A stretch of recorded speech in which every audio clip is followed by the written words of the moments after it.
ராமநாதபுரம் அருகே அரசு பேருந்தும் ஆட்டோவும் நேருக்கு நேர் மோதி விபத்து நிகழ்ந்து இருக்கிறது. இது குறித்த கூடுதல் தகவலை செய்தியாளர் சோனைமுத்தன் வழங்கிட கேட்கலாம். சோனைமுத்தன், வணக்கம். இந்த விபத்திற்கான காரணம் என்ன? கள விவரங்களை பதிவு செய்யலாம். வணக்கம். அதாவது ராமநாதபுரம் அருகே அரசு பேருந்தும் ஆட்டோவும் நேருக்கு நேர் மோதி விபத்துக்குள்ளானது. இதுல அந்த பகுதியில் இருந்த மின்கம்பம் மீது பேருந்து மோதியதனால அந்த மின்கம்பமும் அரசு பேருந்து மீது சாய்ந்ததால் பெரும் பரபரப்பு ஏற்படுத்தியுள்ளது. அதாவது ராமநாதபுரம் அரண்மனை பகுதியிலிருந்து இன்று வழக்கம் போல 19ஆம் எண் கொண்ட அரசு பேருந்தானது ஆற்றங்கரை என்ற பகுதிக்கு சென்றுவிட்டு மீண்டும் ராமநாதபுரம் நோக்கி திரும்பி வந்து கொண்டிருந்தது.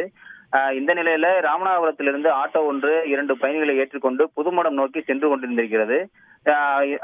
இந்த நிலையில உச்சப்புள்ளி அருகே உள்ள நதிப்பாலம் என்னும் இடத்துல ஆட்டோவும் அரசு பேருந்தும் வரும்பொழுது எதிர்பாராத விதமாக அரசு பேருந்தும் ஆட்டோவும் நேருக்கு நேர் மோதியுள்ளது.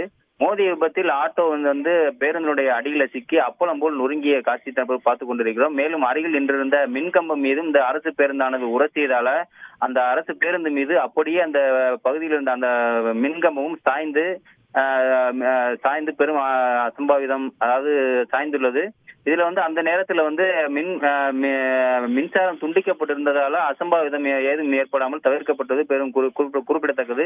இந்த விபத்தில் ஆட்டோவில் வந்த 2 நபர்களுக்கு சிறு சிறு காயம் ஏற்பட்டு உடனடியாக ராமநாதபுரம் அரசு மருத்துவக் கல்லூரி மருத்துவமனையில் சிகிச்சைக்காக அனுமதிக்கப்பட்டுள்ளனர். விபத்து குறித்து உச்சப்புள்ளி காவல் நிலைய போலீசார் வழக்கு பதிவு செய்து விசாரித்து வருகின்றனர். அரசு பேருந்தும் ஆட்டோவும் நேருக்கு நேர மோதிய விபத்துல 2 பேர் காயம்பட்டு தற்போது மருத்துவமனையில் சிகிச்சை அனுமதிக்கப்பட்ட சம்பவம் அந்த பகுதியில் பெரும் பரபரப்பை ஏற்படுத்தியிருக்கிறது. அது குறித்தான வீடியோ காட்சிகள் தற்போது வைரல் ஆகி வருகிறது. விவரங்களுக்கு நன்றி சோனைமுத்தன்.